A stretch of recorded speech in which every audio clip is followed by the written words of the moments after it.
Welcome to the One Gang Worldwide podcast, your ultimate ride into the world of motorcycles. Visit cyclesworldwide.com where we offer a completely free marketplace for everything motorcycles. Join our One Gang community where you can connect, share info, and swap stories with riders from all over the world. Join for free at cyclesworldwide.com and be a part of the One Gang community right now. On today's episode of the One Gang Worldwide podcast, we're thrilled to have Tim Sutherland from Rydfast Racing with us. Tim is a key figure in the racing community, known for his expertise in motorcycle tuning and racing strategies. Today, Tim will delve into the world of competitive motorcycle racing, sharing his journey, the intricacies of tech and tuning for peak performance, and his vision for the future of the sport. So let's race into the conversation and get a glimpse of what it takes to compete at the top levels with Tim Sutherland right here on the One Gang podcast. Beat the tractor trailer guys. I mean, that's the way we looked at it. You know, we can beat the guy that rolls up here in the tractor trailer. We feel like we've accomplished a lot. Today on One Gang, we're welcoming Tim Sutherland of Rydfast Racing Team. We are pumped to have you. We're grateful for you being here. Thanks, Tim. Thank you. Thanks, Tim, for joining us, man. This is going to be a fun conversation. I think Ben and I both have always been intrigued about anybody who's owned a race team, number one. And on top of that, you've owned some dealerships, which we'll get into that part of your life too. So let's start the first part of it as share with us where you grew up. What were you like as a kid? To give us the tidbits, man, of a young Tim. Yeah, grew up in a very small town up in southwestern Virginia, the town called Haythi. About 500 people, coal mining industry, just really small area, which as soon as I was old enough and graduated high school, I wanted out. So, motorcycles. My first bike when I was 5 years old. I've been riding my entire life. Love motorcycles. I've always loved them. Always been a car guy, motorcycle guy. If it had wheels, I was in. And so. Was your dad a gearhead, or how did that interest? My dad rode motorcycle some. He was huge NASCAR fan. It's funny, back in those days you couldn't watch it on TV, so we would all load up in Dad's pickup truck. We'd find the tallest mountain, in the area, so the radio would pick up, the local NASCAR radio feed on Sunday. So we spent a lot of Sundays, throwing motorcycles in the back of the truck and finding an old abandoned strip job somewhere and riding motorcycles, and while he's sitting in the truck and listening to NASCAR. So that was the way we grew up. So myself and I've got a brother 3 years younger than me that's, he and I think a lot alike. That's awesome. So when did your interest for motorcycles start? When did that spark hit you? Yeah, early on, I've got pictures of me, at an early age, 6, 7 years old, sitting on a little Honda Z50, so I started early.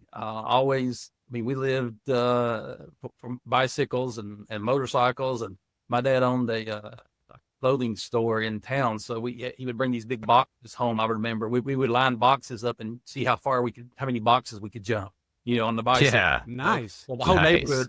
The whole neighborhood ended up at my house, jumping bicycles and motorcycles and go-karts. I mean, my brother and I, we grew up heavily on two wheels and four. That's awesome. Were you always dirt bikes only, or did you, as you got older, did you progress into your motorcycle journey with other type of bikes? Absolutely. Yep. Growing up where we grew up, we stayed on the dirt bikes mainly, as a kid. 16, got my driver's license and convinced my dad into letting me get a street bike. So I had a road bike at an early age, just as soon as I was old enough to get a license. So always huge love for motorcycles and just anything on wheels with a motor on it. That's cool. That's awesome. Cool. Times are different now. People are afraid of the liability to have all the neighborhood kids jumping over boxes. It's funny you say that. I'm just sitting here, as I was saying that, I was thinking the same thing. I don't think any of us would allow what my parents allowed in our backyard. Yeah. No, the kids are spending more time with a remote control in their hand, a game control in their hand, than they are sitting on bicycles and dirt bikes. So 100%. That's the issue that we're having with the younger male generation coming up, man. But let's get away from that part. You've owned multiple Indian dealerships in your lifetime. How did that all come about? Why'd you decide to own Indian instead of other makes? Like, let's start. Question one is take us into how you decided to start buying dealerships and getting into dealerships. And then two is why did you decide on Indian compared to other brands? Yeah, sure. So, I started when my wife and I, we left a little small town and moved to Charlotte, and I went to work in automotive, selling it as a car salesperson, and very quickly moved up into management, became a general manager in the Hendrick Automotive Group, one of the bigger Rick Hendrick. And oh yeah. So those guys spent, probably 15 years running dealerships for Mr. Hendrick. With that, I was sort of the fixer guy when there was an issue somewhere. That's where I got sent. And so I worked in several different locations, correcting or making better, taking losers and making them winners kind of thing. So, and then we decided at some point there, we decided to do our own little deal. So my wife and I and my brother, we moved down to Myrtle Beach area, South Carolina. And we opened a little used car dealership. And the building that we had rented was actually a little bigger than we needed for used cars. It had been a restaurant, so it had some extra space inside. Well, my entire goal with this was I wanted to live at the beach and be a motorcycle. I mean, that goes way back to when I was a kid, like we were talking earlier, because the family would make that yearly trip to Myrtle Beach for vacation. Man, there's nothing I like better than, at the time they had a military base down there. So you had all the young guys, the strip on motorcycles, and I'm like, man, it's me right here. I want to live right here and sell motorcycles. And so I went knocking on doors. We had the building, we had our dealer license to sell cars, but we weren't selling motorcycles at the time. And I called everybody, anybody that would speak to me, I talked to. And at the time, Polaris on Victory, the Victory brand was out. Right, this was about 2004, actually. I think that's when this was going on. And so with that, those early days of Victory, they only had the Vegas was in the old touring cruiser was the only two models they had. And the most, if you could fog a mirror, you could get a Victory dealership. It wasn't hard to get, So, and I wanted on road. I didn't really want to mess with the off road stuff, I wanted on road. So I convinced, I think I had $500 in the checkbook. I convinced Victory Motorcycles to let me be a dealer in Myrtle Beach. No kidding. And so it was pretty cool. And I'll never forget this. The guy came and he sat down with me and he said, this Myrtle Beach market is a 14 bike per year market. That's how many bikes you'll sell if you open up in Myrtle Beach. Holy smokes. And I'm sitting there thinking, man, that's one a month. I'm pretty sure I can sell a motorcycle each month down here, and I got the car, the used cars over here. So so we weren't, you were balanced out on both just in case. Yeah. So you had, sure. So they sent me 14 motorcycles and 30 days later I had 0. I was looking for motorcycles. Killer. And we were all over the Southeast buying motorcycles from dealers and from other people. 30 days later. Oh yeah, we were out. And we very quickly became the number one Victory dealer in the South area, in the whole Southeast United States. Atlanta had the guy in Atlanta, really neat guy. He had been the number one dealer forever in the country there in Atlanta, and all of a sudden, we're giving him a run for the money, and we were in a little building about the size of matter of fact, it's funny. We had so you got to picture just a little square building, and inside it was a restaurant, so they had a bar about midway back. And so what we did was our service department was behind the bar.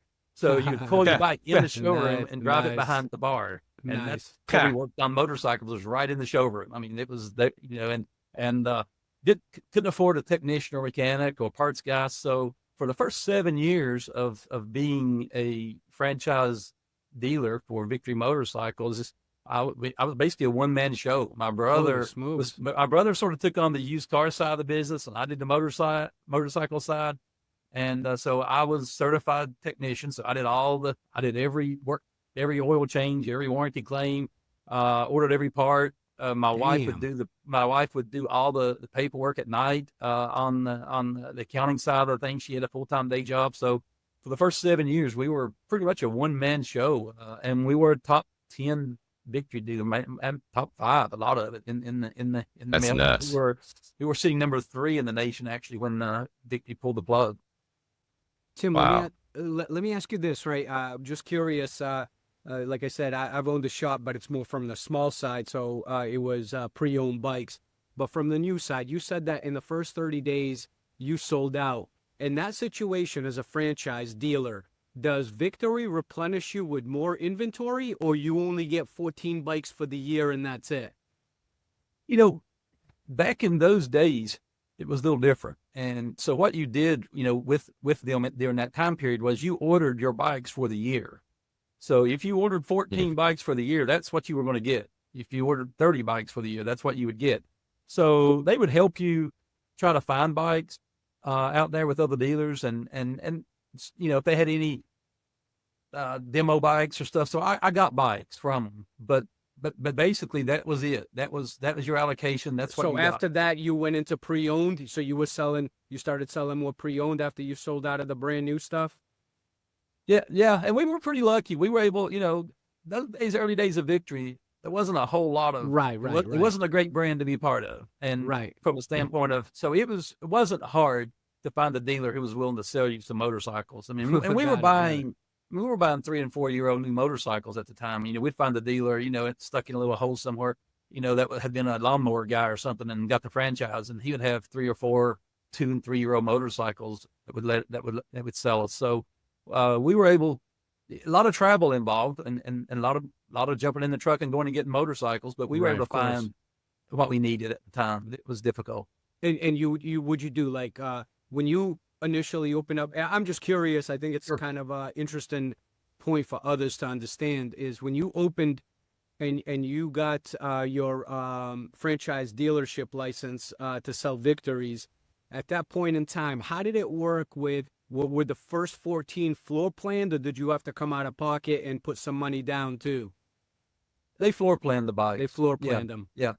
So we were, we were not paying for the bikes until we sold them. All right, that's cool. All right. And yes, sorry. Go ahead, sir. I was going to ask you the second part of the question. Once you were done with the Victory, obviously, Victory went out of business eventually. How did you roll into the Indian part? Well, for us, it was, we were one of the better Victory dealers in the nation, and we were motorcycle only. So for us, and Indian at the time was up here in Charlotte area, which is where I'm at now, today.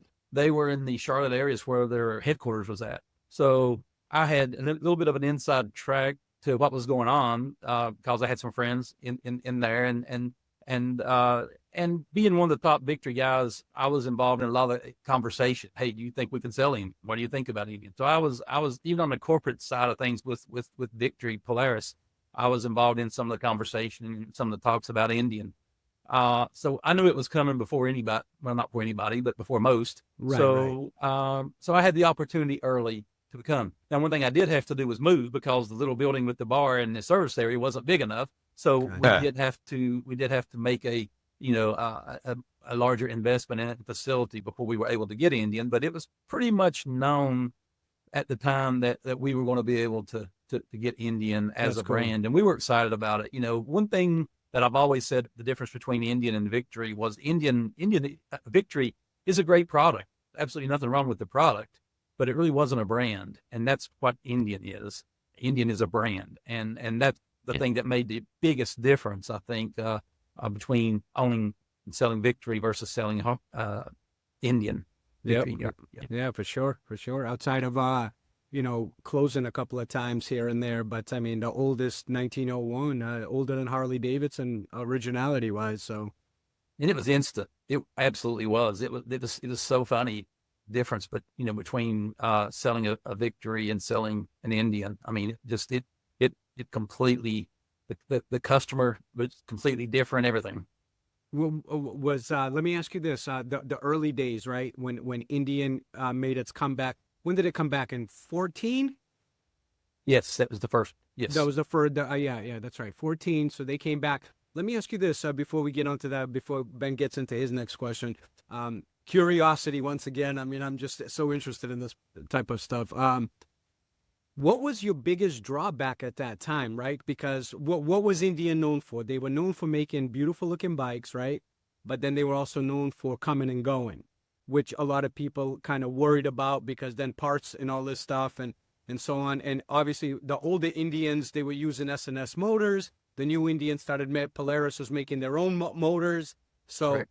What were some of your drawbacks of in the beginning? I mean, obviously the bikes they made were cool looking. They vintage looking bikes, they're badass. But do you remember some of the things that you had to go through in the beginning in regards to when customers were first coming in, when you opened up and you got these new models that have been non-existent for a long period of time now, and now all of a sudden they're coming back? What were some of the things that you customers were saying? Did they have a little bit like, oh, I love this bike, but I'm not too sure. How long are you going to be around for? Things like that. Was there some things going on back then? Yeah, there was some of that, but I think we were prepared to cover that pretty easily, because Indian hadn't really been owned by a company the size of Polaris. Most of the attempts to come back had been what I would call parts bikes. I mean, like you said, an S&S motor, they were getting the frames here. So the bike was never owned by a company with the strength of Polaris. Polaris being, they're the number one power sports brand in the world. And when you got that kind of company that now is investing in this brand, Polaris can buy and sell Harley Davidson if they wanted to, they're that kind of, $1 billion company, and $1 billion company, And so our biggest comeback on that was this brand isn't going anywhere now. It's finally found a home and found a company that owns it with deep enough pockets to build a bike and build a quality bike. So yeah, and they have, and that's why Victory basically kind of went. Yeah, that was the biggest. We hated that. We hated Victory going away because like I said, I was number 3 in the country with Victory when they pulled the plug on. I was still selling more Victories than we were Indians at the time because of our reputation. I owned a company called Hot Vic, and Hot Vic was an accessory company. We literally made parts and aftermarket accessory for Victory. So we did very, very well with the Victory line. We were probably the best known Victory dealer in the. A lot of the bikes they actually end up producing later on were bikes that originated out of my shop, that we were building. We built the first 21-inch bagger, on a Victory, out of the shop, and the first 23. And shortly after that, a couple of years later, I was the number one seller of the cross country, which became the Magnum once they copied my wheel and my paint jobs and stuff that we were doing. So we were literally buying Victories unpainted. We were just buying raw bike straight from Polaris, and there's a huge Victory bagger group globally, that have these guys put like $50,000 stereo systems into these Victory bikes, man. I mean, holy smokes! At one time we created like 7 or 8 of them. They were in a row, all completely big wheel bikes, everything, all Victory, and their stereo systems came by. I swear to God, man. Like I was on the motorcycle. We had a group riding. Like we shook. Like it shook the ground. It was so loud. I'm like, holy shit! These guys put a lot of money into this music stuff. Majority of that whole movement started in Myrtle Beach. with myself and a couple other guys that were building these bikes and we're doing the custom, taking those bikes to a totally different level. So that was a huge part of our early days. Yeah. Take us into Lloyd's Garage and the transition from there to Rydfast and what that looked like. Lloyd's Garage was created. Myself and Lloyd created Lloyd's Garage a few years back. When we bought the Charlotte dealership, he and I partnered up on buying Charlotte. And one thing we wanted to do there was utilize Lloyd's. He was the Victory and Indian performance guy. If you wanted a set of cams or you wanted a high performance bike, he was the guy. So with that reputation, we just sort of named our service department Lloyd's Garage there at the shop. That just to help build the reputation of if you've got a Indian or a Victory and you want it serviced or you want performance, you need to come and see Lloyd. You need to come to Lloyd's Garage, and that's sort of how we started it. It was never anything much other than that. Was just how we named our service departments. with that, that's sort of how we went racing. You know, the first year I teamed up year one when Bagger Racing League first came out. What year was that? That would have been 3 years ago, I guess now. So okay, 21? 21 probably, yeah. And so I teamed up with Dave Eckert, owner of Saddleman Seats. Mm-hmm. So Dave and I, and so we were Saddleman Lloyd's Garage was the name of our race team the first year. We had Corey West and Patricia Fernandez riding the bikes for us, and we ran that entire year as on Indians that year. Because he switched over and was running the Indians. The bikes, I owned one of the bikes and Dave owned one of the bikes, so both of us had an Indian. So that's how we sort of formed Indian Challenger and went racing. And then we also built the motors actually that first year for Roland Sands, the Hooligan Series. So nice. Tyler and those guys that won the championship that first year were running our engines on those bikes. So when we talk about championships that we've won and stuff, I mean there was one or two that year on the Hooligan stuff with Roland stuff. Year number 2, Harley Davidson came along and decided they wanted Saddleman on Harleys, so they come in and offered Dave a really nice package that he couldn't really refuse to leave Indian and come and run Harley Davidsons.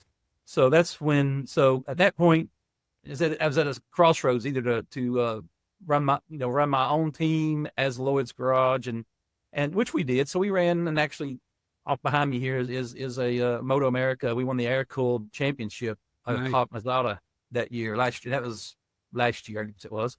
Had a very good year. Won another championship in the Bagger Racing League on a Hooligan on the FTR. Both of these were. Well, this one actually was the new Indian Chief. That this one we won the championship with. Sure. The other one championship we won last year was on a Indian FTR. So we won 2. And then this year, Lloyd and I decided he wasn't that interested in the race program, in the investment involved in it. So that's when I formed Rydfast on my own as my company, and went racing this year as Rydfast Raced. We was able to get some help from Corporate Indian. They had a really neat situation there. They had a team of engineers that worked at the R&D center up in Minnesota that were wanting to race and racing, and the guy that actually had set their corporate bikes up was one of these guys. So we were able to put together a team, and my team is actually probably more of a corporate team than their corporate team is. Their corporate team's run by S&S, so they write S&S a check to run Indian motorcycle racing, whereas my team were the guys that build the street bikes. I mean, my guys that engineer and do all the tuning. The guy that tuned my bike is the guy that tunes and does the maps for the corporate. I mean, for the street bikes that people buy. My guy that was riding my bike was one of their corporate riders that set up their ABS, and he set up all their suspension and everything. So we had a really neat team, and things were going very well. Problem we ran into was a couple of weeks ago in Atlanta. Bike got out from under our guy and this completely destroyed the motorcycle. He didn't get hurt. He was good. But the bike did about 5 or 6 barrel rolls and 10 feet in the air and come right down on its nose and face and just really completely destroyed the bike. So Rydfast Racing right now is in a little bit of a regroup and try to figure out what we're going to. I don't know that we'll make it back this year. It is a sort of a short season, and we're on the second half of the season coming up. And by the time we get the bike back, and we would have missed half of the races, I think. So we're probably going to at this point just regroup and see what next year looks like, because we're so far behind in the points at this point. But the bike was competitive, and we were really excited about it, and the bike just got destroyed. So yeah. So what inspired the transition from Lloyd's into Rydfast? And did you face any challenges along the way? Just my love for racing and my love for racing, I guess, is the thing that couldn't resist. I mean, racing's not cheap. It's a very expensive sport. Right. Competing against the corporate teams. I mean, those guys. We're one of the few independents that were racing. There's a handful of us, 2 or 3 of us. and I always compared the guys, the guys who show up in tractor trailers versus the guys who show up in a pickup truck and a trailer, and we were that one. So our goal was to beat the tractor trailer guys. I mean, that's the way we looked at it. We can beat the guy that rolls up here in the tractor trailer. We feel like we've accomplished a lot. Right. Pull up in a pickup truck. So that was our, the way we viewed it and our goal. And we were doing a pretty good job at it. We were beating those guys, fairly regular, and some of them. But their budgets are so much higher. It's very difficult to compete in that. Sure. And that's the biggest thing. And honestly, that's the biggest, thing about even our Pauls right now. We were prepared to run the races, but we weren't prepared to have to build a new motorcycle. Right. Yeah. And so from a budgeting standpoint, we had some really great sponsors that were involved, like the corporate Indian, huge help. I mean, we wouldn't have been here without. Tim, can I ask you a question real quick before Sure. we get it? Because we're going to kind of get into the sponsorship a little bit later on in the show, but I wanted to ask you this before I get into my next question. What were the motor? What you said the motors that you guys were building? Can you kind of elaborate a little bit? Were you just rebuilding stock and giving it more, or like take us what you guys actually what the Bagger series requires for engines? Sure. Yeah, the Bagger series is a little, I don't know what we would call it here. Harley Davidson can run up to 131 cubic inch motor in their bikes. Yeah, an Indian can run 112 cubic inch motor. So we're very limited on motor compared to those guys. The problem running an Indian versus a Harley is Harley's been around a lot of years. There's a lot of performance parts for a Harley Davidson out there. Absolutely. Heads, cylinders, pistons. I mean, all this stuff is pretty readily available, through a lot of different manufacturers and vendors. When you look at Indian, if to get a 112 Indian or get a cam for an Indian, you almost have to make it, and that was where we come in handy initially with our cams and stuff for like the FTR, because you couldn't buy it off the shelf. We couldn't order one. We wanted to beef the engine up in an Indian, pretty much design, engineer, and build the part, which is very expensive. I mean, it's would be way easier to call, to call it, S&S and order a set of cams than it would be to develop a set of cams, and have to produce a low run of a set of cams. So that was their biggest challenge early on with the Indian. And so yes, we were taking stock Indian engine and then building up on it. So it wasn't stock. I mean, we were running, a stock engine on an Indian at the rear wheel right now is 100 horsepower neighborhood, probably, maybe a little less than 100, which is pretty good for a stock bike. Sure. Our bike that we were running out here at the end was probably just 180-ish, probably 180-ish. Yeah. And what was the 131s running at the rear? Do you know? About the same, I think. About the same. So you guys were pulling. You were pulling close to what they were pulling from. Damn. That's incredible. Yeah, we were faster. If you look at like Daytona top speeds, we were faster than Harley Davidson in overall speed at most tracks. Actually, I think I've ridden the Challengers, and I've ridden, the top of the line street glides and road glides, and I'll tell you what, man, even though I'm a Harley guy through and through, those Challengers, man, whew, they are nice, man. They are nice bikes. They're I mean, just they're dialed in for sure. Hey, listen, I wanted to ask you this. You kind of touched on this in the earlier part. You recently signed and brought on Kyle Onsorg, who's kind of a key figure on your team. You had mentioned that his background is in India motorcycle system engineering side, right? Yes.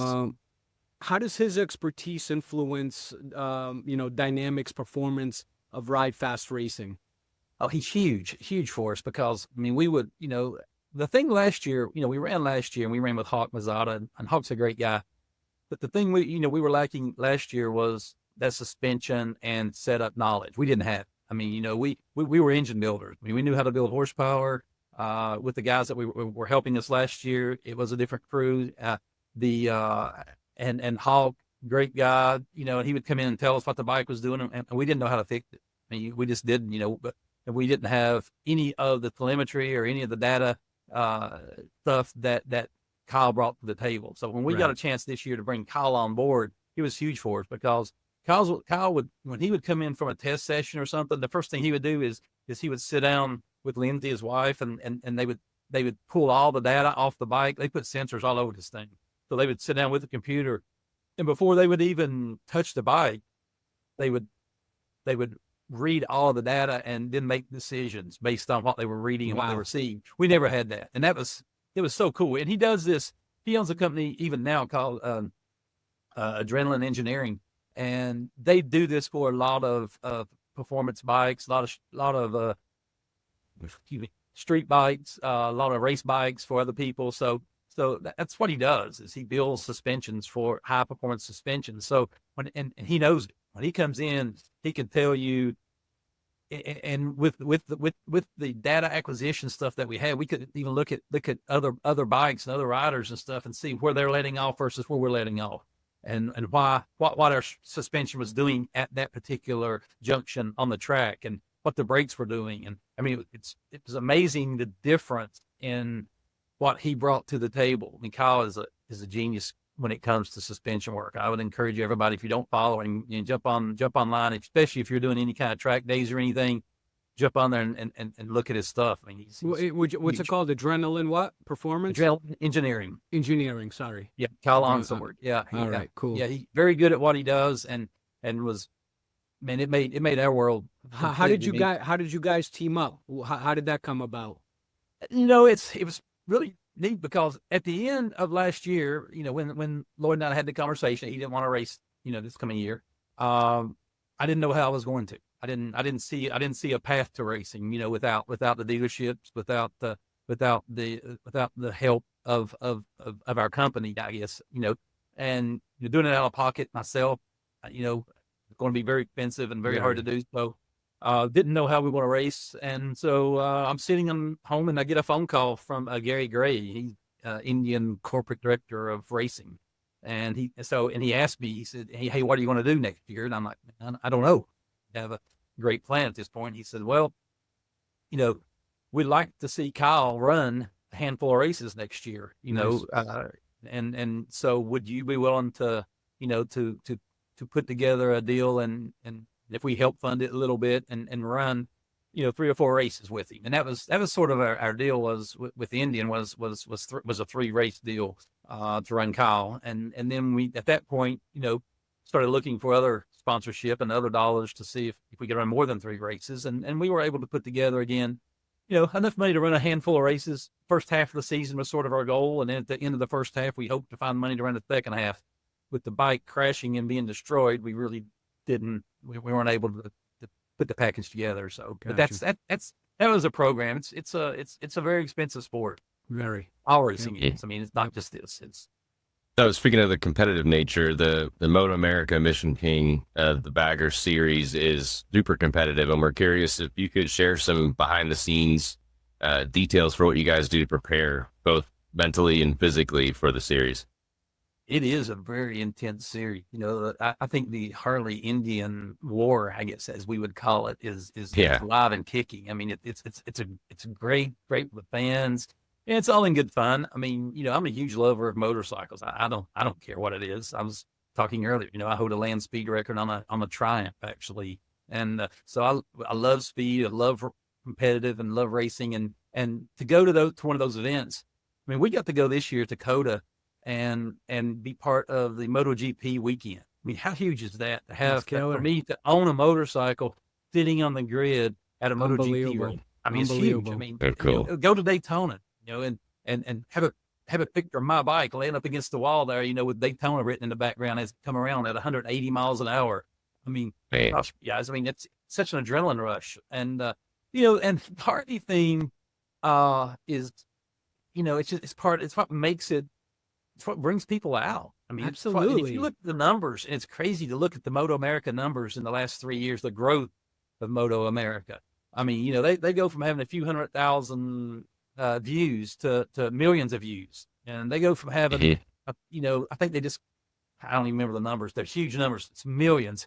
Moto America right now is on YouTube is the second largest motorsports viewed series in the country. That's Number 1 cool. NASCAR. Number 2 is Moto America. Number two is not Wow. NHRA. It's not drag racing. And That's Wow. it's not what you would think. You would not Right. think right. that this series would have taken off the way it has and pushed it to the level that it's at. I mean, the numbers are huge at that. What Man. even I mean, we go to Road American. I think we have 40,000 fans show up on a weekend. They were not having anywhere near these kind of numbers until they brought Harley and the Indian into the fold.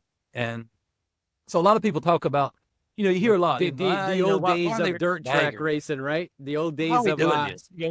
This is not racing. Racing is a Kawasaki Ninja or a Ducati or this is racing, not Harley Bagger. I mean, that's a touring bike. What's it doing on the track? Yeah. People turn these things into 100% race bike. If you look at the times, our guys would qualify mid-pack, probably in or up front in most of the different classes that Moto America runs on a weekend. I think we're faster than the Super Sport class or something. I mean, we would be competitive in almost any of the classes. I mean, we're just a few seconds off, 2 or 3, maybe 4 seconds off of the Superbike class. I mean, it's crazy how fast these bikes are running and how competitive they are. And if you look at the finishes, I mean, it's a Harley Indian battle nose to nose. I mean, it's almost a photo finish every week that we race. There is no somebody run off and leave the field behind. I mean, it is beating and banging. I mean, it's pretty Keeps sweet. it exciting. It's exciting. Yeah. Very Hey exciting. Tim, So, what are the speeds that these bikes hit? most of us in Daytona were running top speed was 180, 180 Holy miles an shit. hour. I think in Atlanta we were in the 160s, maybe 170 down that long back stretch. So it's not, 160 to 180 is what you're going to see. Yeah. Maybe even 185 or 6 or so, maybe pushing close to 190 miles an hour on these Man. things. That's as Hey, fast as can anybody. I ask you a question before Ben gets to the next part? Are you using the stock frames or the frames redesigned too? Stock frame. Stock frames. Both bikes are using stock frames. Yes. And Yep. and everything else is aftermarket parts that are made to make the bike better and faster, right? Yeah, pretty much. I mean, they are got to be all modulated, and so they got to look like the factory stuff. Yeah. Same sizing and stuff. You can't, the saddlebags, for example, have got to be the factory size of the saddlebag. It's funny that actually, if you notice, the new CVO's got that smaller saddlebag on it That's this right. year than Yep, it did yep. last year. Well, they did that for a reason. They did that so they can bring it to the Bagger Racing League and run a smaller bag than they did last year. So, Cheaters. so if you think that our racing isn't affecting and having an influence on the street bikes, then you're wrong. I mean, Harley will tell you straight up that, and Indian too, that what we're seeing at the track is what we're bringing to the dealership floor. That's cool. So what goes into the training physically, mentally, that preparation for a successful race and execution? What goes into that? It's a lot. The racing starts on, our riders, for example. I mean, they go through, all of these guys now are working out, all losing weight and trying to get as light as they can and get as strong as they can. So, so we've got a different rider now than we did when we first started. The thing first started, as an exhibition race, and everybody just grabbed them, a good old boy off the street or wherever, and went and raced. Well, now, Indian is flying in Troy Herfoss, which was last year's Australian Superbike champion, flying in to race and ride these bikes. The Wyman boys are just hardly, I mean, they're so strong.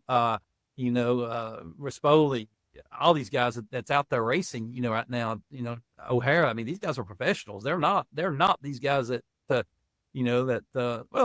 guy, Kyle Onsor, is for him to go out and even be in the neighborhood of those guys is huge because, he's not a national champion anywhere like those guys are. He's a good rider. He's been riding for years and he's good at it, but he's not a world champion kind of guy. He's never ridden MotoGP. He's never ridden, Right. the big classes and like Impressive, man. like these guys have. So they're bringing in professionals.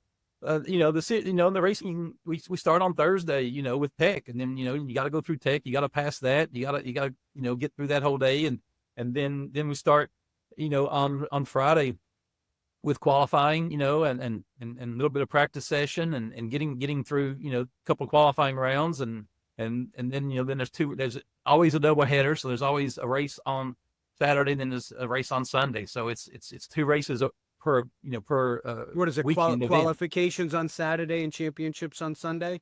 Friday and Saturday, yes. Yeah. Oh, Friday. I'm sorry. We would Friday and qualify. Saturday. We would Q1 is on Friday, and then Q2 is always Saturday morning for us. And then Got it. And then and if you're in the top 6, Mission Foods. Mission is a huge sponsor of racing and our series, and so they got the Mission Challenge. I think it's like $5,000. It's like a 2 or 3 lap race, depending on track size, that you would run right after Q2, after your second round of qualifying. They would take the top 6 guys and run them for $5,000.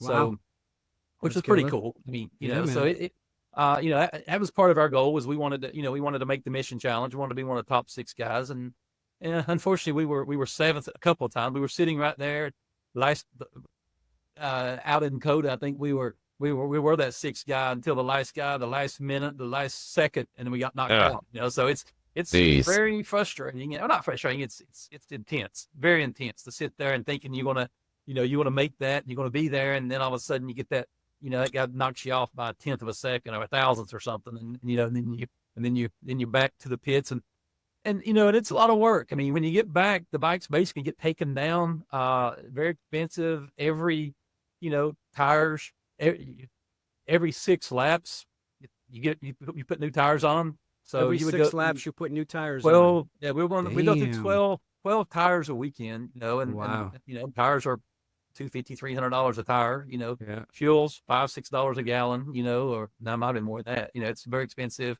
race fuel that you run in the bike. So it's a very expensive. If he gets on the bike and goes out and runs 2 laps and pulls back in, and then qualifying's next, those 2-lap tires are coming off, and you're putting new tires on it. So you may change tires after 2 laps.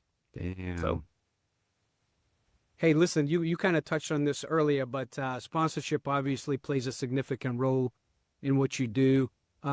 Could you share some insights into how you cultivate, maintain relationships with the sponsors, like Indian Sure. Motorcycles and others?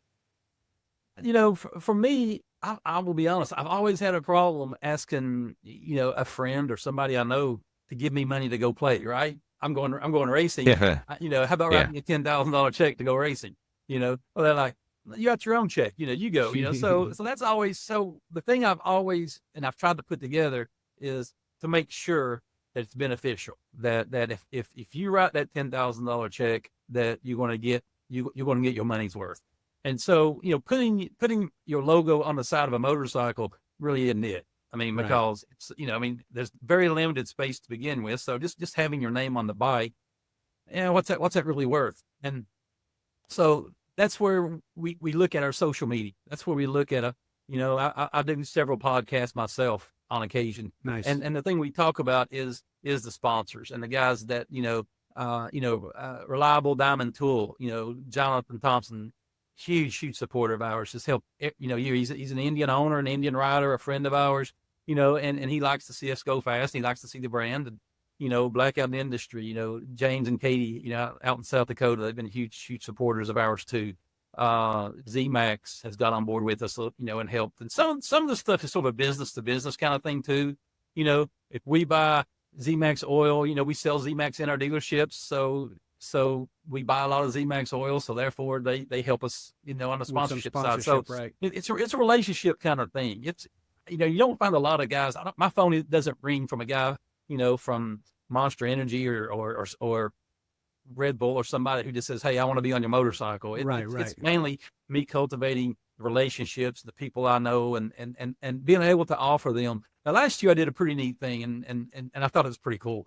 What I did last year was I did reach out to Indian dealers, and I think I had real close to 20 Indian dealers just give me like $1,500.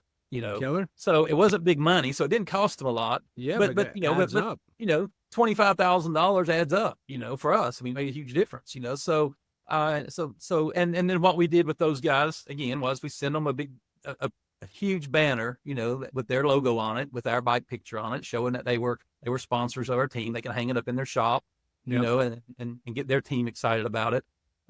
We went to social media. So virtually every post that I would post throughout the season, I would tag those guys in it. So they get tagged with the post. They get talked about on, a lot, within social media. We did the newsletter.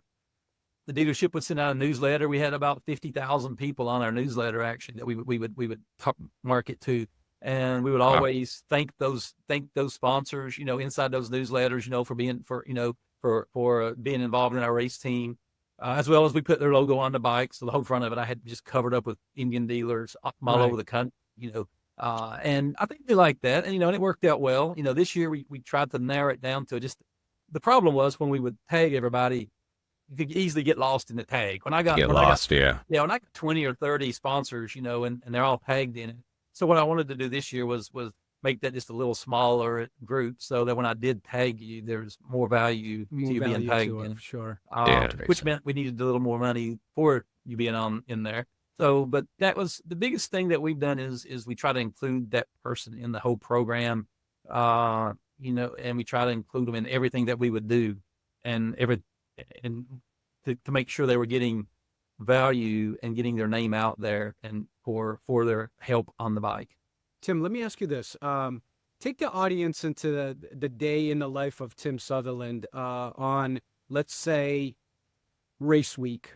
All right, you got a race coming up. Everybody sees the final product. Obviously, the bike is on the track, your guys racing and all that stuff. But it's everything that's before that really sets up for the moment of the race. Take us what your day-to-day is the week of the race.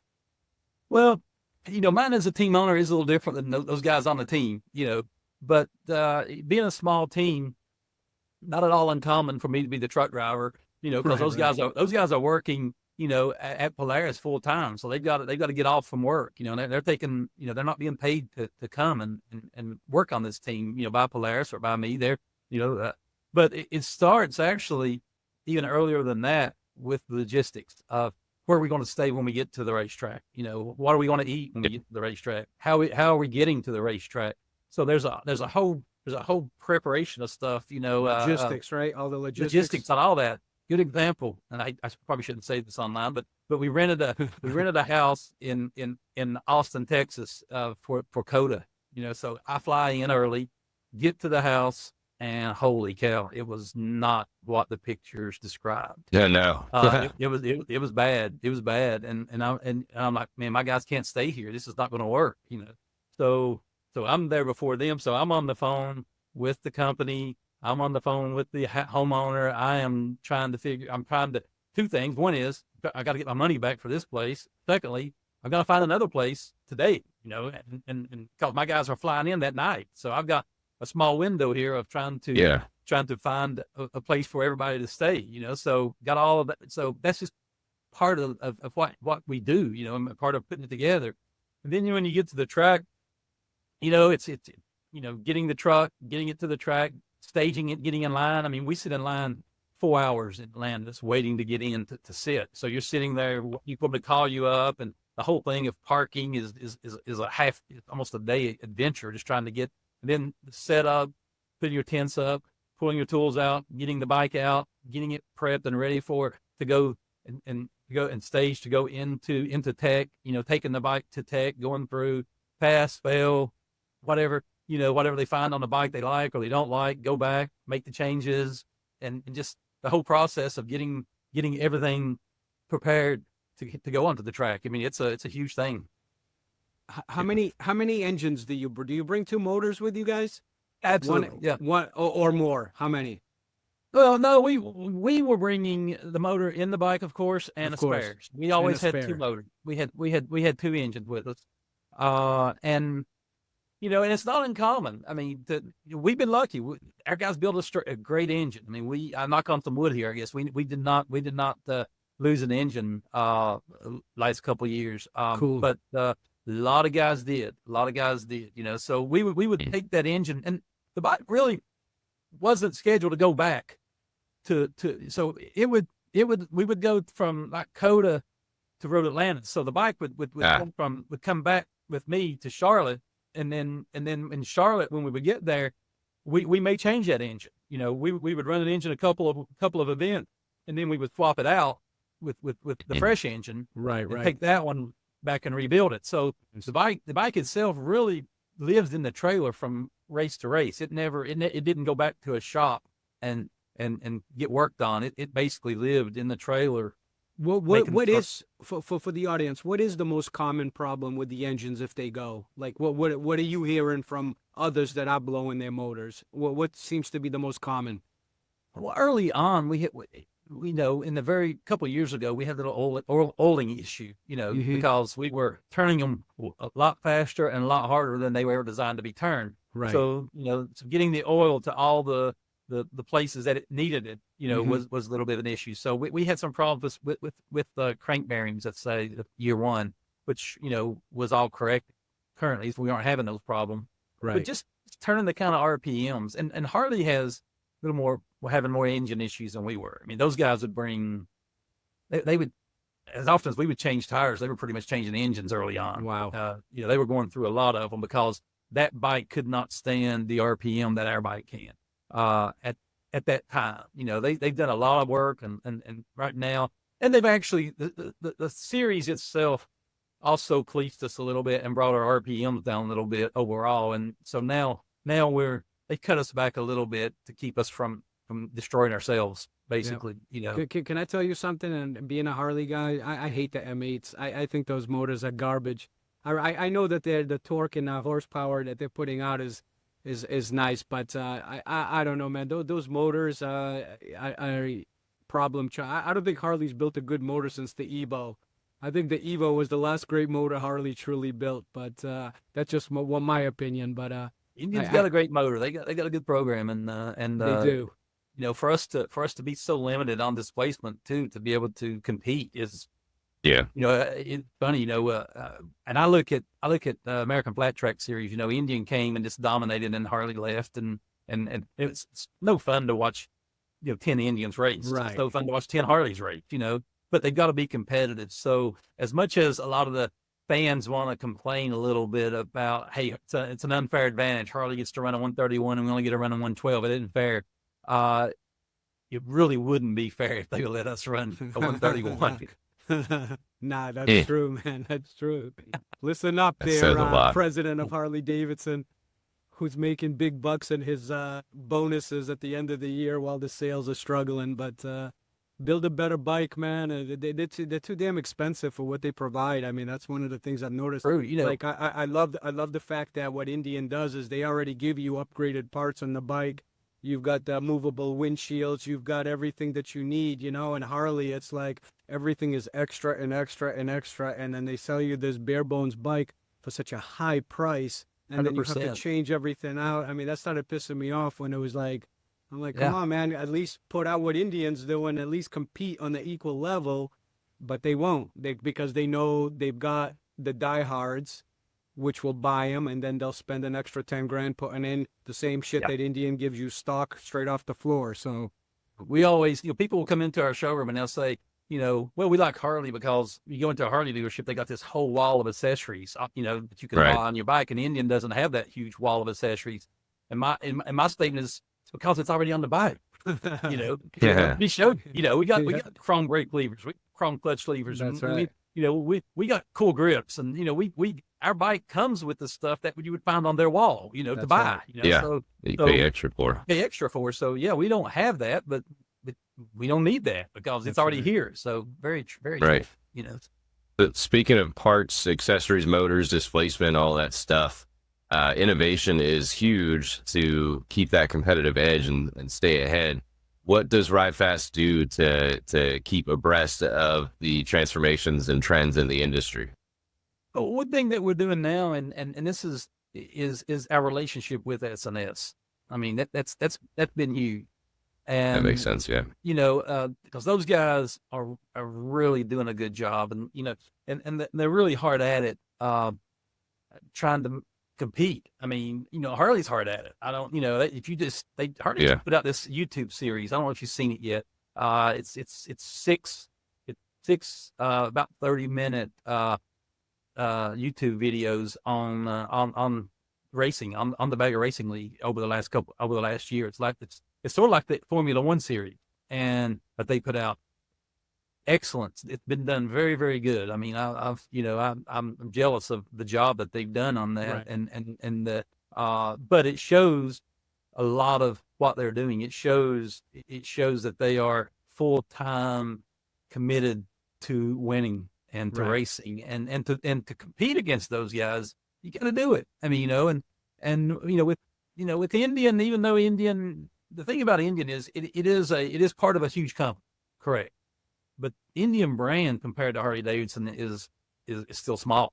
Absolutely. I mean, Harley still, Harley Bagger, Harley big bikes still control majority of the market. I mean, it's not, we're Indian itself is putting a small dent in, but Harley's still in control, and therefore the more bikes they sell, of course, the more dollars they have to invest in racing compared to what Indian does. So for Indian to compete as well as they are with the budget that they're using versus Harley, that's another huge. Harley's really spending us probably 5-6 to 1, I bet. Wow. I mean, it's huge. Wow. Jeez. Yeah. That's great. You got that relationship with S&S too, so you can rely on them for keeping up to date.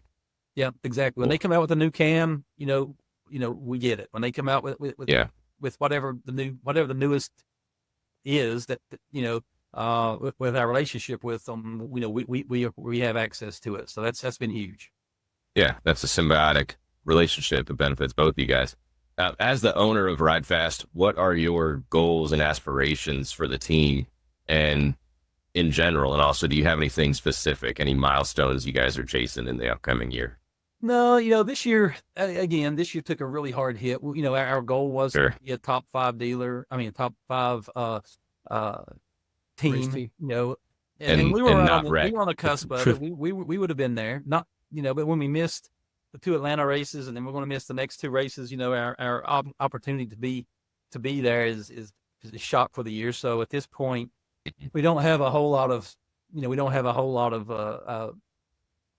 that doesn't benefit us necessarily to spend the money and try to get back there.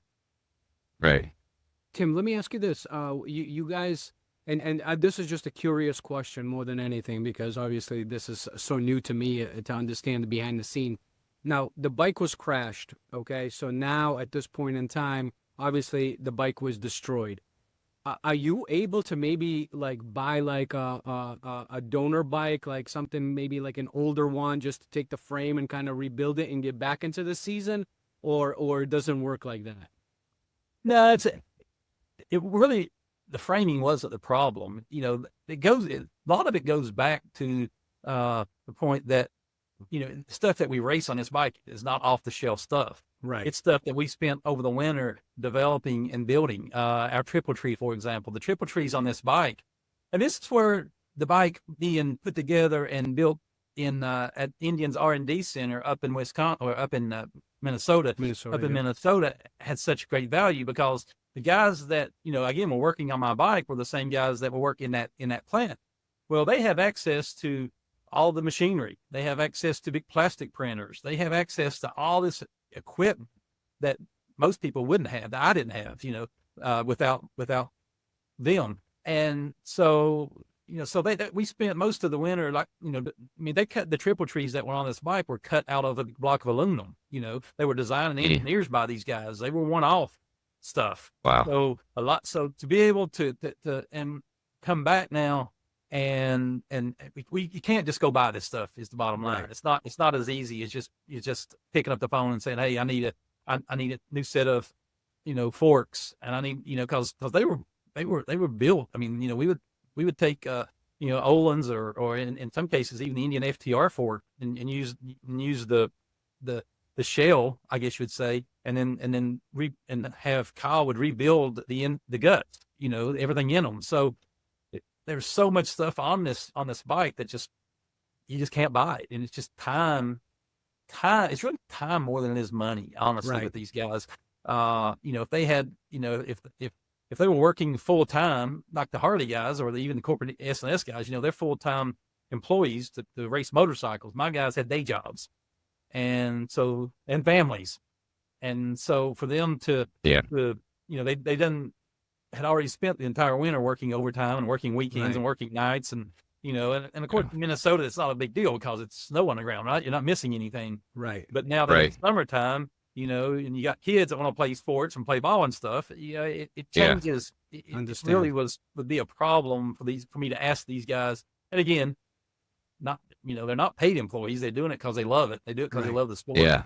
And to be able to do that and spend that kind of time to rush to get ready to go to the Commitment. next race, Yeah. really wasn't. It was too much to ask. It was too much to ask. Hard not to root for those guys. Yeah, That's no doubt. awesome. No Huge doubt, guys. buddy. I No mean, doubt. huge. I mean, these guys are. I mean, they're racers and they love it. And Yeah. So are you shooting for 2025 then?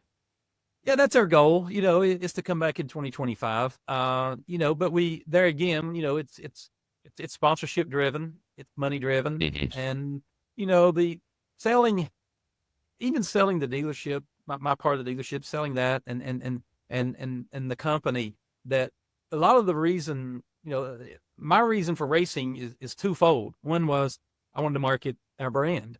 I wanted to make, our Lloyd's Garage and our Indian Motorcycle of St. Paul, and I wanted to make these places household names in the Indian Right. world, which we've done a really good job at overall. But when I'm no longer a part of those. So, so some of my reason for marketing and wanting to race doesn't exist at this point. Understand. So if sponsors come along and I've got reason to race, whether it's the Indian, corporate Indian, or whether it's a, Reliable Diamond Tool, or whether it's Coca-Cola. I mean, if Mission Foods, so we really need right now to find that budget to be able to go next year. Gotcha. Because if I'm going to ask these guys to spend all winter again preparing, we know what we can't do. We know we can't go with one motorcycle. We know we got Right. to have more than we had this Yeah, year, no and question. more is more. More is and- more. and- More is more money. So more is more sponsorship. more is time, more everything, money, more time. everything. Right. So, so to go back and just do what we were doing this year, unfortunately with the situation at the bike, it just put us in a bad place. And- Understand. Hey, would Brutal. yeah. I mean, you've done the dealerships. You've got the race team. What do you do outside of constantly being in the grind of trying to make sure everything is working properly? What are some of your hobbies and interests that you recharge your batteries with, and what other things are you currently focusing on? Good question. And I'm sort of at that period that we're still deciding. Dealership ownership is something that I've always done. I've been very good at. We sort of had a knack for buying dealerships that are struggling a little bit and bringing them to the top. Taking a dealership at the bottom of the territory, and a year or two later we're the number one dealer in the territory, or So we've been good at that. I've been good Right. at that. And our dealership at the beach was one of the top in the country, so we've always been very good at what we do there. But I'm also, I'm not getting any younger. And one thing we've decided this, we've always wanted to ride. The wife and I, we talked about, but timing has always been a problem. So for the Sure. next 2 months, we're going to be on a motorcycle. Killer. We're not worried about what the next step is. We're not worried about Killer. what the next dealership is, or what the next parts company is, or I do some. I am involved in the Sturgis Motorcycle Museum. I'm on the board of directors out Nice. there on the museum. I'm Hall of Fame. I'm a member down in South Carolina, and I'm also on the board of the Hall of Fame out in Sturgis. So we're going to have some charitable events. One thing you mentioned earlier about riding and kids not riding. I'm a huge fan of Strider and their all kids program. All kids Strider's awesome. Yeah. Strider's awesome. They got a program that honestly anybody in that does anything with, whether it's cars, motorcycles, whatever, should support that all kids bike. Teaching those kids in kindergarten and in first grade to ride a bicycle. So huge. And That was a so- game changer for my son. And he was 1.5 and on a bike. And by the time he was 2, he was, you couldn't run to catch him. If he was going around the loop in our driveway, you literally could not catch this kid. And he was never on a bike with pedals. He was straight onto a Strider. Yep. And then his younger sisters wanted to get the pretty bike with the princess on it. And so they didn't want the Strider. They wanted that one. And it had the training wheels, the pedals, and it took them until they were 5 to really nail a bike. Yeah. And seeing the difference with the Strider, it's Perfect insane. racing. I would evangelize for Strider for any parent, any kid trying to get on a bike. It's a game changer. And I think that's one thing that I'm probably going to, spend some time with Ryan out there. We've had some conversation, and I hope to, anyways, to spend more time with preaching the word of it. Every one thing we did in our dealership was we had at the cashier, we had a roundup kind of program. Like you go to PetSmart, right, and ask you if you want to, round up to feed a shelter, an animal shelter. Well, it should be the same thing. Every motorcycle dealer in the world should have that roundup to get those to sponsor those schools. That's right. Okay, yeah. It's a little different program than the Strider. It's sponsoring the schools. It's teaching that kid in kindergarten how to ride a bicycle, how to do that, and it wouldn't cost the dealer anything. It's just a roundup. Hey, you're 30 cents, $15, 30 cents. Can we round up to $16 to teach a kid in kindergarten how to ride a bicycle? Who's going to say no to that? Not a biker. A biker will not say no to that. That's right. And if every dealer across the country would get in that program and do that, we would have all the schools. North Dakota just did a deal. The entire state of North Dakota just spent, I don't know how much money, on sponsoring this in their kindergarten. It's a curriculum now. That's cool, man. In North Dakota. It's a curriculum. So every North Dakota elementary school will teach a kid to ride a Strider, to ride a bike. And every school across the nation should, because what it does is, you just said, but then they're going to graduate. They're going to go from that to a pedal bicycle. Then they're going to go to something with motor on it, the motorcycles. I mean, how many kids now don't even want to drive a car? They've never, it's crazy. They don't want to drive a car. That's how we grew up. We wanted to drive, but it started on two wheel, and that's what we need to spend more time on, and that's what we need to. You get me talking about. I can't shut up. It's such an exciting program. No. It's true. And it's such a valuable program to our industry, and to the automotive industry. I mean, virtually every industry is in this country revolves around, automotive, whether it's the tire store or the gas station. I mean, it's all. Everybody should encourage kids to learn how to ride a bicycle.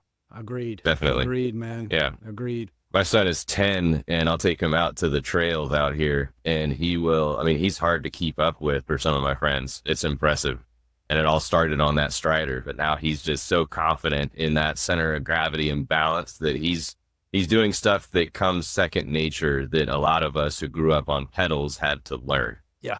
And it's just crazy what it does for aren't learning at all. Mentality. Most people aren't learning at all. The parents are too busy, and that's the problem. I know, man. It's crazy. They hand them the phone to keep them shut and keep them entertained instead of taking them outside and pushing the bicycle around while they're trying to pedal it.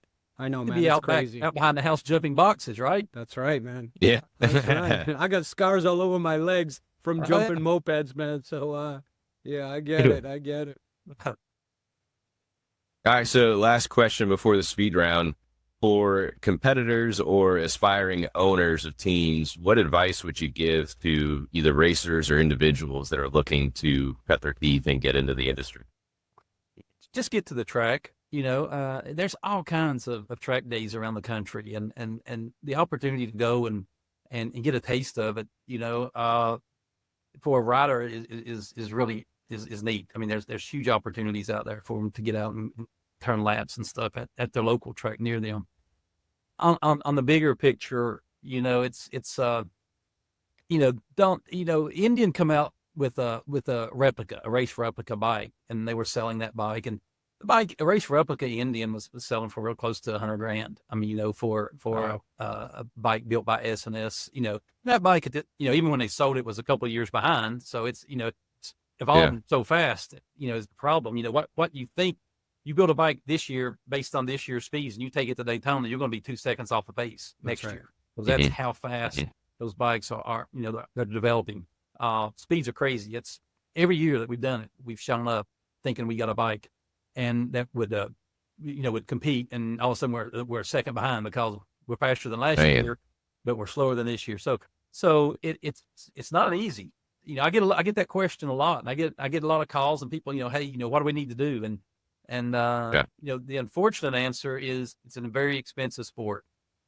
Yeah. Not just buying a bike. You go spend $100,000 on a motorcycle, you just scratched the surface like I did. You can do that, and then you go to a first race and you can take it back in a bag, Right. on a wrecker, I guess we would say. And it's gone, so it's you got to be prepared for that. That's insane. It's insane. And the bikes are insane, but I highly encourage if anybody wants to do it, count me in. Just out of curiosity, how many of those replicas do you think sold? Most of them. You had to guess. Actually, they built 29. And from my understanding, there was only 4 or 5, maybe. I think they sold 20, some of them, from what I was told. And none of them raced. I mean, none of them have shown up at the track at this point. But not that they won't at some point, but they living room pieces. Yeah. I mean, they're straight showpieces for people. You see them at the events and you see them at places, but they're not street legal, so you can't put it on the road. They're strictly living just sitting. Right. Oof. Yeah. Hey, before we get into the speed run, I wanted to ask you. You said you have a world land record. Tell us about it. Before we got into, we've always been racers. And so before there was Moto America, before there was bagger racing, we were involved in land speed racing. Lloyd goes way back into Bonneville and that kind of. And what he did was a really neat thing. He took a class, local high school class of kids that were troubled kids, I guess you could say, and put together a class to build a land speed race bike. So the school, that's incredible. The school built this bike as a victory. So the school built this victory, and they took it to Bonneville and set land speed records. And he took the whole class. So it was a field trip. There was, I don't know, 10 or 15 of them probably went to Bonneville and set land speed records. And a lot of those kids today, become technicians, mechanics, and it give them that's so cool. Give them really a lot of direction. Man. And they, it changed their lives. And so, so we've always been involved in that, and so we bought an Indian Chief. We took an Indian Chief and put a supercharger on it and took it to Arkansas, actually, to the Arkansas Mile, which is a Air Force base. It's still open, actually. That's not Air Force. Drag strip. But it's 2 miles. So it was really more of a drag strip. It was a landing. Airport landing strip. And so the way they run those things is it's from a standing stop to, and they also check you at a half mile for a half mile record, a 1 mile, and a 2K. So there's an opportunity to set 3 records at 3 different points on the track as you go down it. And there's classes for everything. And so we had the Indian and we built this bike to go. And our goal was to be the world's fastest Indian, the movie, right? We wanted that 200 mile per hour mark. That was our goal, to be the first Indian actually to sit up there at 200 miles an hour, So we built the bike and we took it to Arkansas on our shakedown. We weren't ready. We didn't have the right gearing, and we knew we weren't, but we took it anyways to see what it would do. And we ended up setting a few records with the bike that day. It ran 175 miles an hour in the half mile, which is getting up there pretty quick. Yeah, sure. I was not riding that bike. That was with a rider. One of our guys that works for us actually rode that bike. But when we got ready to go, I thought I wanted to play too. So I thought what would be the coolest bike to go. So I called my Triumph buddy and picked up a Rocket 3 and took it along with us on the ride. It's something brand new, right off the showroom floor, straight to the racetrack. And bike was pretty neat. The bike speed limited at 146 miles an hour. That's just as fast as it'll go. And it'll do that almost in a half mile. It'll run about 142, 143 and a half mile.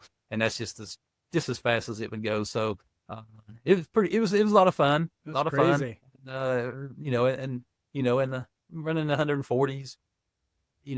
I'd love to unlock it and see what it would actually do. Right.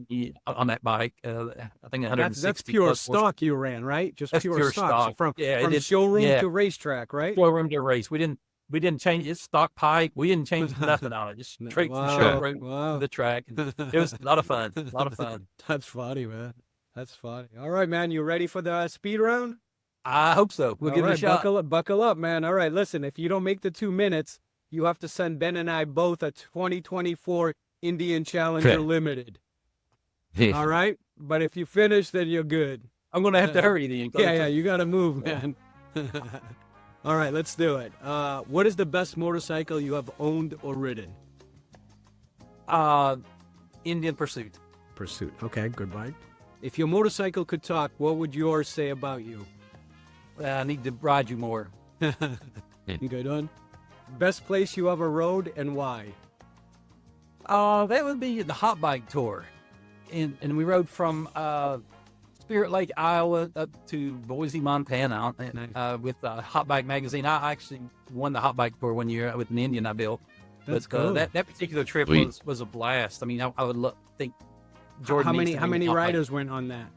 There was probably we rode sort of differently, but there's probably 100 riders on it overall. I mean, it was huge. It was huge. That's crazy. Yeah, it was fun. That was you'd ride, do a bike show. You'd ride, do a bike show every night. So super cool. Oh, so ride, clean your bike, bring it to the bike show. Got it. Yep. What's the most embarrassing song on your playlist? Probably a Prince song. Okay. That's funny. Let's see. If you could time travel, which era would you visit and why?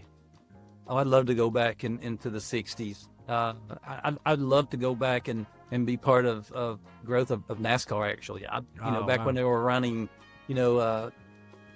stock basic cars. I think I would love to be a part of that whole, or go back to the 24 Hours Le Mans back in the, when Ferrari. I mean, I would, if I could go back, first thing I'd do is buy me a ticket and go to work for Ferrari, sweeping the floors. Right. That's sweet. Favorite motorcycle movie of all time? World's Fastest Indian. Yeah, mine too. Who was your movie crush when you were a teenager? We still is. Man, it's a tough one. Angelina Jolie, probably. Angelina Jolie, okay. All right. If you could meet and have dinner with one person, past or present, who would it be? My dad's been gone for about 20 years, and he's never been a part of this, and I would love to come back and spend time. Great answer, man. Heck yeah. Great answer, for sure. One law you would change if you were president for the motorcycle community? Tuning. Owning a tuning business. I think that they've got us all locked out. We're not able to make bikes run to their potential. So tuning, getting the EPA off our back. The EPA, good one. Yeah, that's a great one. Best piece of advice you've ever received? Work hard, play hard. Good, I like that. If you could get up on stage and sing or jam with one band, who would it be? That would be and here you go. I'm going to embarrass myself again, but I'd probably want to get up and play with Bon Jovi. Bon Jovi, okay. Nice. All right. What is the one piece of clothing you own that you love but your wife can't stand? Oh, gosh. She doesn't really mess with my clothing much. The biggest thing is as long as it fits. It gives me a hard time about not covering my belly enough sometimes, I guess. So, yeah. As long as it fits me, as long as it's long enough. That's funny, man. If they made a biker-themed movie about you, who would play you? Ah, gosh, that would be a tough one. I've always thought it would have been Bruce Willis. Because of the smooth? Because we look so much alike. Because we all look so much alike. Right. That's funny. What's the silliest superstition you follow before or after a ride? Oh, I'm not a very superstitious person, necessarily. And it's okay if you don't have one. Yeah, I don't think I don't have a ride superstition. No worries. Besides the One Gang Worldwide podcast, of course, what is your other favorite podcast?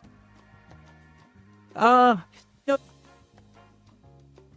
watch a few. My buddy, the Fish, Dan Fisher, out of Minnesota, does a podcast, an Indian podcast, and And you know, there's been a few come and go that I watched a little bit.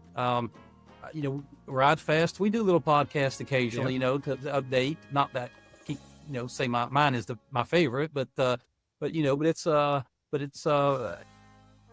actually, I guess my favorite right now is the Dale Jr. podcast. Being a NASCAR fan, that's right. So I watch that one quite often. Do you watch or do you listen? I like to watch. You like to watch? Yeah, I do like to watch.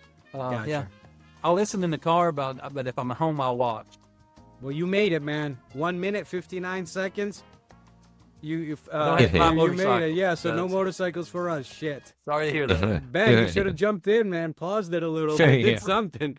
A I was worried there. That one question was going to take me a while. a to go little, into, I a think. little So I was trying to malfunction. get through it. Something had to happen, man.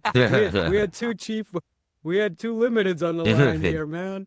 Hey, but in all seriousness, Tim, I just wanted to say thank you so much for taking the time out of your busy schedule, coming on board here, man. Telling us a little bit about behind the scenes. It sounds like you live a pretty great life in regards to doing the things that you love to do and chasing your passion and your dreams. Absolutely. and you know, following those guidelines. I think it's important for others maybe listening in who want to do that. And then, like we always say on the show, never stop dreaming. You know, it's awesome to see what absolutely. you're doing. We wish you nothing Enjoy but life. success. You know, I years and years ago, I had a job and I wasn't very fond of it, and I just made myself a promise one day that if I ever decided I wasn't happy, I was going to change it. And I've never considered I've worked a day in my life since then, hardly. You know, because I love this industry so much, and good days, bad days. But it is it's not working. It's do what you love, whatever that may be. That's powerful, man. Thank you so much, Tim. That was a fun time. We appreciate you being here. Yeah, guys, appreciate you having me. Thank you. Hey, we'd love to have you back on maybe towards the end of the year to talk about this little 2-month journey. You and your wife are going to escape on, see what you're going to ride. Oh, yeah. Yeah, I So think we've been that- trying to that'll find be a lot- anywhere that'll else be a to lot of pick, fun, and who and- knows where we may end up. Yeah, and also going into Nice. the 25 season, see what's transpired as far as sponsorship, stuff like that. Sure. 100%. All right, brother. Thank you so Cool. much. Ride Thank safely you, Tim. and Yep. have fun. Guys, have a thank you. great summer, man. Yep, you too. Thank you, everybody. Take care.